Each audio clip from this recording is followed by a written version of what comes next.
Greetings. In this video we're going to talk All Blacks Uruguay, the last pool match, pool play, round robin, however you want to describe it, for the All Blacks, Pool A, Rugby World Cup 2023.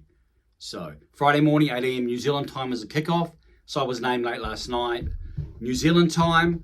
So it's been, well, let's say, 18 hours or thereabouts since it was given to the media.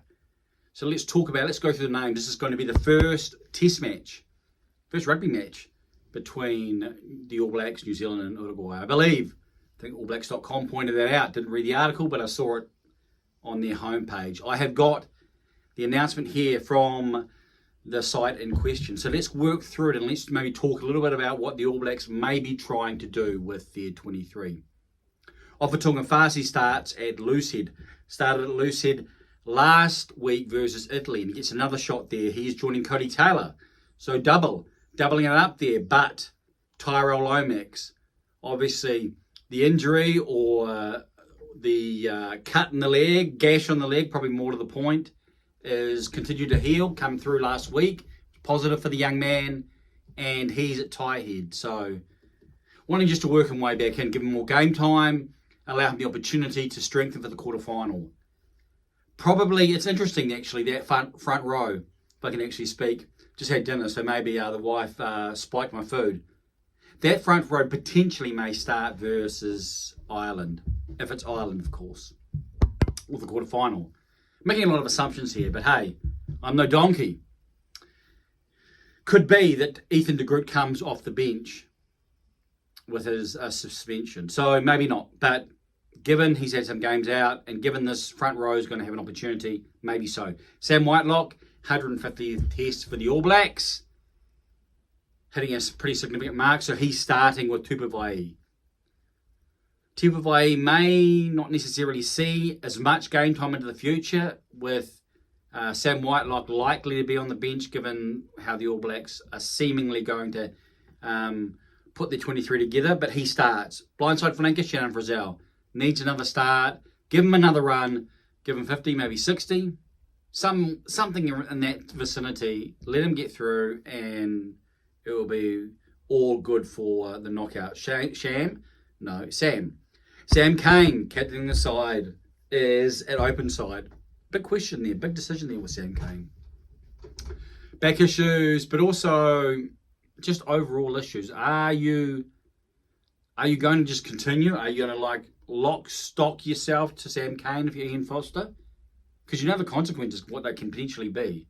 Or are you just, I'm going to go down with that ship? Seems like he's a little bit like that. I saw Mark Reason on the Stuff website talk about the captaincy, talk about even Dalton Papali'i and the combination there. And if you have Dalton Papali'i at 7, even though Ardie Savea is a small 8, Dalton Papali'i is a big 7.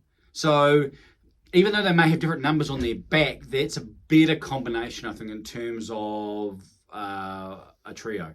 However, you'd say that Sam Cane, unless maybe something goes wrong, will be there in the quarterfinal. 8, Luke Jacobson. Maybe a bench opportunity or preparing for a bench opportunity in the knockouts. Maybe gets an opportunity and 8 can play really all of those loose forward positions.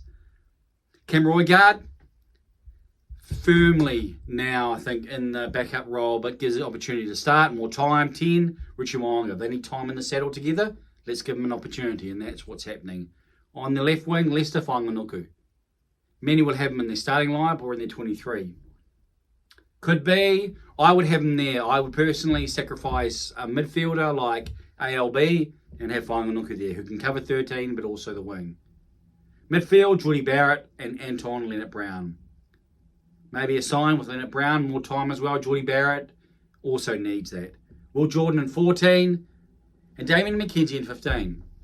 I think that's another one where the All Blacks have seemingly landed and said, right, we like what D-Mac provides off the bench. We like the opportunity that he gives. And when he came on versus Italy, he added, didn't he? And so he does provide much. But he's in 15 in this test match, starting in 15. So it's not Will Jordan starting in 15, it's Damien McKenzie with Will Jordan on the wing, which may offer some insight. about what can transpire into the future. You'd expect Mackenzie to get replaced and for Will Jordan potentially to have an option at fullback, maybe. The replacement, Samisoni Takiaho. Is Takiaho still the backup hooker? Is this his opportunity? Dane Cole's had a strong showing against a Tier 1 nation. Takiaho needs to take his opportunity. Tamati Williams came off the bench last week and was really good. The scrum was really strong. Well, he's joined with Fletcher Newell. So, Nipo Laulala not inside the 23 this weekend. Scott Barrett started last week. Will be in the starting lineup somewhere, and he's on the bench. Ethan Blackadder came from outside when Amonu Narawa was replaced, and he gets a shot, gets some time. I thought he may have had more of an opportunity, and they may have looked to see if they could get more out of him. Given where he's placed here, maybe not so much. Who knows? Finlay Christie, so it's a 5-3 split. Finlay Christie in the 18 shirt. Beauden Barrett in the 18 shirt. In the 21 shirt, I'm looking at his tests. Beauden Barrett in the 22. And Caleb Clark in the 23.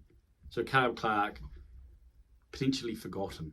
Well, not forgotten, but one that's probably pretty clear that he's not going to make the Elite 23 unless injuries happen. So that's the All Blacks 23 for the Uruguay test to kick off at 8 a.m. Friday morning New Zealand time. So we are a little like, 36 hours or a little bit more than 36 hours from now. I'm just trying to do the sums. Yes, it is Wednesday. Wednesday just after 6 p.m. if you really want to know whenever you're watching this. So what do you think of this All Black side? They talked about mixing and matching. No, it's mixing and matching. That's the term. And it's good to see some guys getting another go. 6 and 12. I talked about the same role for 6 and 12. Well, they're both playing in this test match. They both need game time. I think that underscores how significant they are. I'm looking to see how the front row goes as well, because that could be starting against Ireland.